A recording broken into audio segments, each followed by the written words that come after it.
अस्सलाम वालेकुम फ्रेंड्स, आज मैं आपको कलियां जोड़ने का तरीका बताती हूँ, किस तरीके से जोड़नी है। एक कली रेब रखनी है और एक को सीधी। ये देखिए, ये सीधी है ना, ये फ्लेक्सिबल है। ऐसे इसको जोड़ना है। ये मैंने एक जोड़ लिया, अब मैं ये जोड़ के आपको बताती हूँ।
ये मैंने अपना लहंगा तैयार कर लिया है।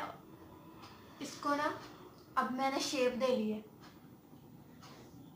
कलियां जोड़ के ना, नीचे से भी और ऊपर से भी।